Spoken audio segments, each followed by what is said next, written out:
Every love story has its seasons, its ebb and flow. Ours had always been a summer day, bright and endless. But lately, a chill had crept in. An autumn of suspicion.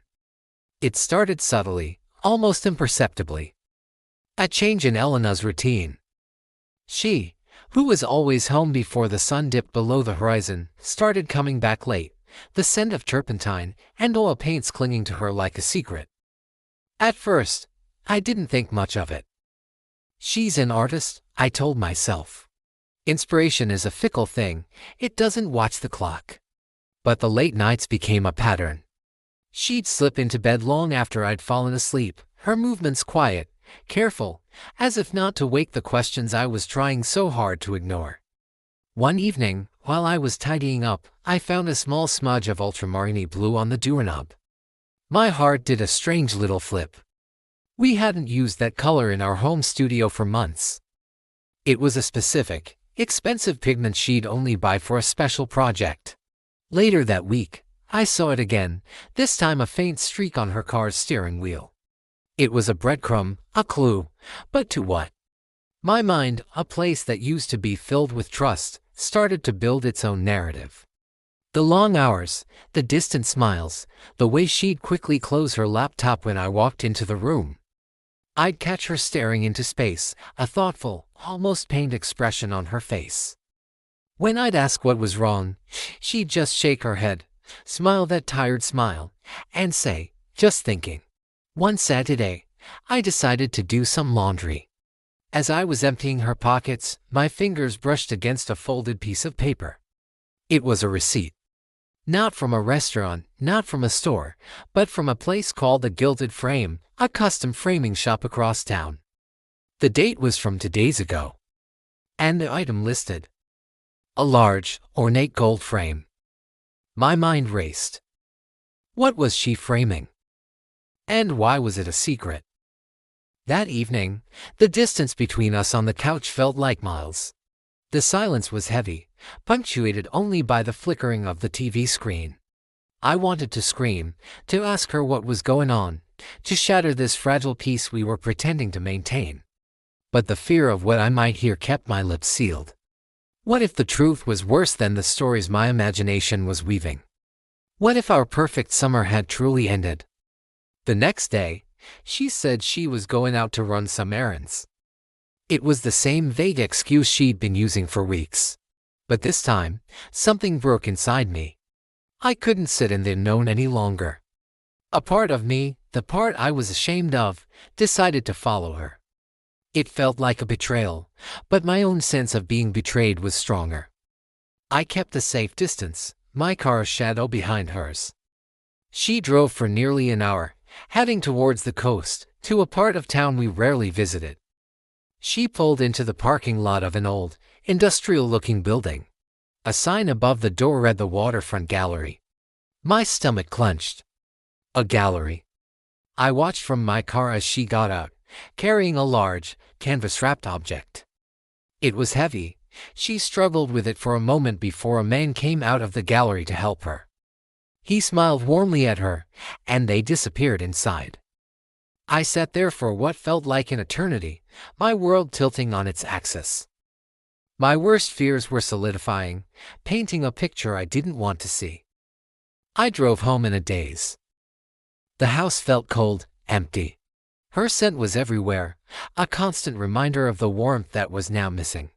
I walked into our shared studio, a room that once buzzed with creative energy and laughter. Now, it was just quiet. I ran my hand over her empty easel. Then, my eyes caught something tucked behind a stack of canvases. It was her sketchbook. I knew I shouldn't look. It was her private world, her thoughts and dreams spilled onto paper. But I couldn't stop myself. My hands trembled as I opened it. The first few pages were familiar, sketches of our dog, studies of flowers from our garden. But as I flipped further, I saw something else. It was me. Page after page of me. Me, sleeping, with the morning light on my face. Me, laughing, head thrown back, a sketch so full of life I could almost hear it. Me, concentrating, reading a book in my favorite armchair. They were intimate, not in a physical sense, but in an emotional one. They were moments she had captured, moments I hadn't even realized she was watching so closely. Then, I turned to the last few pages. They were detailed studies for a larger piece. A portrait of me. But it wasn't just me. It was me standing in this very studio, surrounded by all the things we had built together, the half-finished paintings, the messy palettes, the entire universe of our shared life. The expression she'd captured on my face was one of contentment, of peace. It was how she saw me. Suddenly, it all clicked. The late nights, the paint stains, the secret trips. The gilded frame. The waterfront gallery. It wasn't about someone else. It was all for me. The suspicion that had been poisoning my thoughts dissolved, replaced by a wave of shame, and then an overwhelming sense of love. I had been so wrapped up in my own fear that I couldn't see the truth right in front of me. I closed the sketchbook and placed it back exactly where I'd found it. The weight on my chest was gone. The house no longer felt cold, it felt like home again. I just had to wait. 2 days later, an envelope arrived. It was thick, creamy cardstock. My name was written on the front in Elena's beautiful, flowing script. Inside was a formal invitation. You are cordially invited to the opening night of My Summer, a solo exhibition by Elena Vance. Below it was the address for the waterfront gallery. And a handwritten note at the bottom, be my date. That evening, I put on my best suit. When Elena came out, she was wearing a simple, elegant black dress. She looked beautiful, but there was a nervousness in her eyes. Are you ready? She asked, her voice barely a whisper. I took her hand, intertwining my fingers with hers. I've never been more ready, I said, and for the first time in weeks, I saw her genuine, radiant smile return. When we walked into the gallery, my breath caught in my throat. The walls were covered with our life. There were the small, intimate sketches from her book, now beautifully framed. There were larger paintings of landscapes from our trips together. And then, at the very end of the gallery, on the main wall, was the centerpiece. It was the portrait from the sketchbook, but brought to life in brilliant color. It was huge, majestic, enclosed in that ornate gold frame. She had captured me perfectly, but she had also captured the love that filled the room, the light, the history. In the bottom corner, the title read, My Anchor. Tears welled up in my eyes as I turned to look at her. She was watching me, her expression a mix of hope and anxiety. I wanted to show you, she stammered, how I see you. How I see us. You're my center, my constant. When I'm lost in my work, you're the one who anchors me. I couldn't speak. I just pulled her into my arms, holding her tight. All the weeks of doubt and fear melted away in that single moment of pure, unadulterated truth. It's the most beautiful thing I've ever seen, I finally managed to say, my voice thick with emotion.